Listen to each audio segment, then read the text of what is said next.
بسم الله والحمد لله حمدا كثيرا على نعمائه، وصلى الله على خير الخلق أجمعين محمد وأهل بيته الطاهرين. السلام عليكم عباد الله ورحمة الله وبركاته. لنبدأ مقطعنا بالسماع للوهابي أولا ومن ثم نعلق بإذن الله تعالى.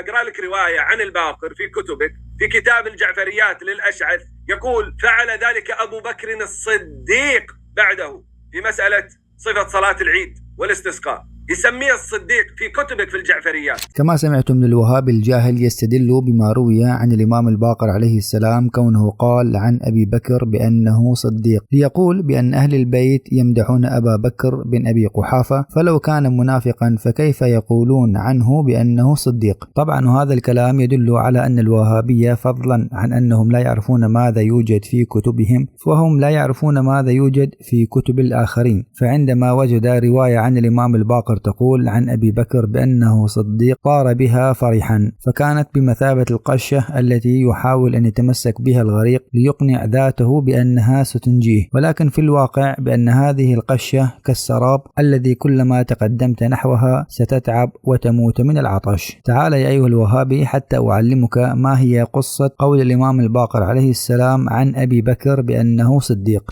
هذا كتاب بصائر الدرجات لمحمد بن الحسن بن فروخ الصفار رحمه الله، المجلد الثاني صفحة 313، أخرج بسنده عن أبي جعفر الباقر عليه السلام قال: لما كان رسول الله صلى الله عليه وآله في الغار ومعه أبو الفصيل، وهذا اللقب في رواياتنا يطلق على أبي بكر، فقال رسول الله صلى الله عليه وآله: إني لأنظر الآن إلى جعفر بن أبي طالب وأصحابه الساعة وهم في الحبشة تعوم بينهم سفينتهم في البحر، وإني لأنظر إلى رهط من الأنصار في مجالسهم مخبتين بأفنيتهم بالمدينة. فقال له أبو الفصيل: أتراهم يا رسول الله الساعة؟ قال النبي: نعم. قال أبو الفصيل: فأرينيهم. فمسح رسول الله على عينيه، ثم قال النبي لأبي بكر: انظر. فنظر فرآهم، فقال رسول الله: أرأيتهم؟ قال أبو الفصيل: نعم. يقول الإمام الباقر عليه السلام: وأسر أبو الفصيل في نفسه أن النبي محمد ساحر، لا حول ولا قوة إلا بالله من هذا المنافق الزنديق. ثم أخرج أيضا بسنده عن خالد بن نجيح قال: قلت لأبي عبد الله الصادق عليه السلام: جعلت فداك، سمى رسول الله صلى الله عليه وآله أبا بكر بالصديق؟ قال الإمام: نعم. قال الراوي: فكيف ذلك؟ قال الإمام عليه السلام: حين كان معه في الغار قال رسول الله صلى الله عليه وآله: إني لأرى سفينة جعفر بن أبي طالب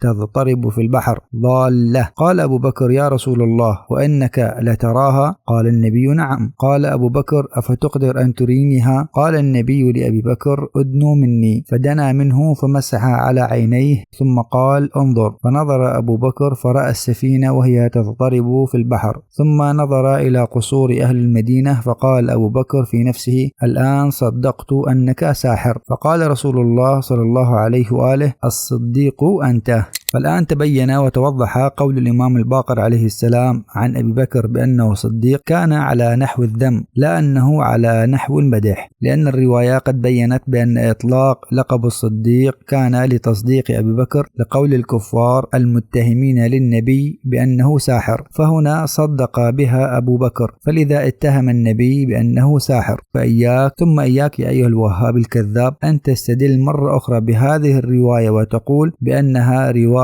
تمدح في أبي بكر، وإنما الرواية هي رواية ذامة، فأبو بكر صديق أي بمعنى أنه صدق الذين اتهموا النبي بأنه ساحر. هذا وآخر دعوانا أن الحمد لله رب العالمين، وصلى الله على خير الخلق أجمعين محمد وأهل بيته المنتجبين.